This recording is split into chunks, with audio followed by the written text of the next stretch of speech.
요즘에 어린이 여러분 중에 유튜브 크리에이터나 콘텐츠 기획자가 되겠다. 다람쥐 기자의 목표는 특종을 하는 거예요. 사실은 제가 누구한테 말하지 않았던 거 하나를 얘기하자면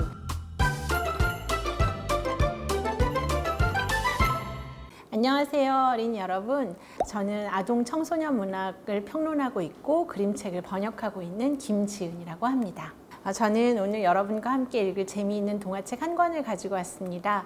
우리가 함께 읽을 책은 무엇이든 다람쥐 기자이고요. 길상효 작가의 글에 김상근 작가의 그림이 들어가 있는 동화책인데요. 우리 다람쥐 기자가 아주 선명하고 또렷한 얼굴로 여러분을 보고 있죠. 이 책은 길상효 작가의 최근에 쓴 동화이면서 제가 너무 재미있게 읽은 책입니다. 요즘에 어린이 여러분 중에 유튜브 크리에이터나 콘텐츠 기획자가 되겠다. 그래서 내가 나중에 영상을 올리고 내가 재미있는 소식도 알리는 그런 사람이 되고 싶다고 얘기하는 분들이 많이 있을 것 같습니다. 여러분도 뭔가 자기만의 이야기를 이런 미디어에다가 실어서 내보낸 적이 있을 거예요. 내가 내 계정에다가 뭘 쓴다거나 아니면은 친구한테 영상을 제작해서 전송해서 이거 읽어보라고 한다거나 들어보라고 한다거나 그런 적이 있겠죠. 요즘은 이렇게 우리가 미디어를 생산하거나 소비하는 일을 어린이들도 함께 하고 있는데요. 이 책에 나오는 우리 다람쥐 기자는 솔방울 신문에 새내기 기자로 취업을 해서 거기에서 재미있는 기사를 쓰는 신입 기자로서 이런저런 사건을 만나는 그런 과정을 보여줍니다. 사실은 제가 여기서 어린이 여러분에게 누구한테 말하지 않았던 거 하나를 얘기하자면 제가 초등학교 때 비둘기 기자 출신이에요. 그래서 다람쥐 기자라는 책을 보고 이건 내가 비둘기 기자를 했던 것하고 비슷하다라는 생각이 들어서 너무 반가웠습니다. 이 책은 3편의 동화가 실려 있는데 첫 번째 작품은 오래 기다린 여름, 두 번째 작품은 제보를 받습니다. 세 번째 작품은 만나고 싶었습니다 라는 이야기로 되어 있어요. 책의 처음은 다람쥐 기자가 솔방울 신문사에 취직을 하는 장면으로 시작합니다. 평소에 책도 좋아하고 호기심도 많고 그러던 우리 다람쥐 기자가 면접시험장에 와서 사무실을 몇 바퀴나 돌아 보여주면서 자기는 어느 사건 발생 현장도 바로 갈 수 있는 빠른 발을 가지고 있다 이렇게 얘기를 하죠. 무려 7대1의 경쟁을 뚫고 우리 다람쥐 기자가 합격을 해요. 그리고 이제 기사를 쓰게 되는데요. 다람쥐 기자의 목표는 특종을 하는 거예요. 그래서 누구든지 놀랄만한 굉장한 사건을 취재하고 싶은데 문제는 세상에 그런 사건이 별로 없는 거죠. 제가 여기서 제일 좋아하는 작품은 첫 번째 작품인 오래 기다린 여름이라는 작품인데요. 이 작품은 초보 기자인 다람쥐 기자가 매미가 허물을 벗게 되는 과정을 촬영하게 되는 사건이에요.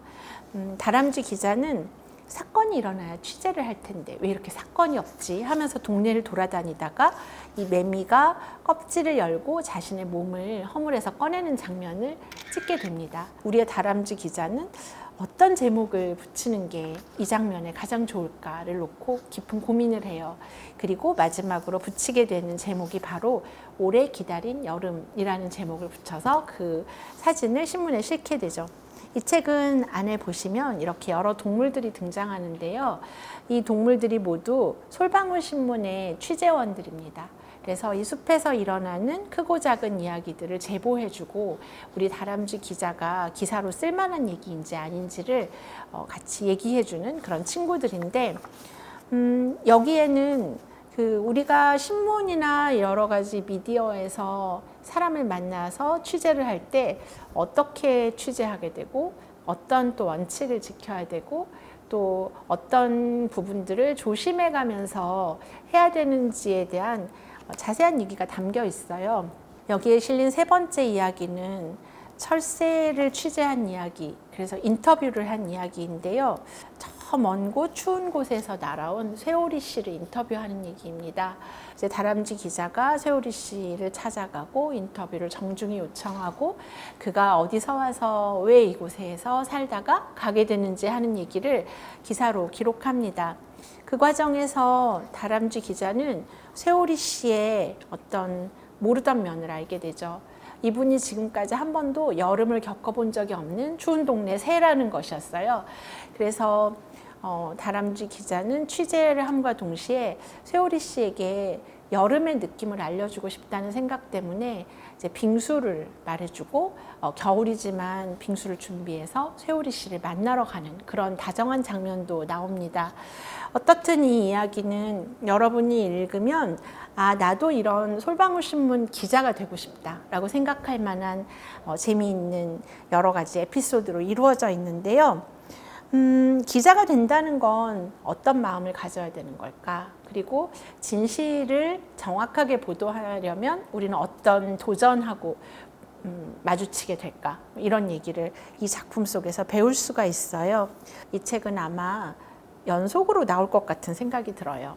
여기에 1권이라고 작은 글씨가 쓰여 있으니까 다음 작품도 읽어보시면 좋을 것 같습니다. 네. 오늘 소개해드린 책은 길상효글, 김상근 그림의 무엇이든 다람쥐 기자였습니다. 감사합니다. 만약에 이 작품을 읽고 나는 조금 더 기자의 세계를 알고 싶다 하는 친구가 있으면 김혜우 작가가 쓴 내가 진짜 기자야 라는 동화책이 있어요. 너와 나의 빨강이라는 그래픽 노블을 읽어보는 것도 좋아요. 여러분도 주변의 소식을 잘 전하고 또 정보를 나누는 멋진 미디어 생산자가 될 수 있지 않을까 그런 생각이 들어서 이 책을 소개해봤습니다.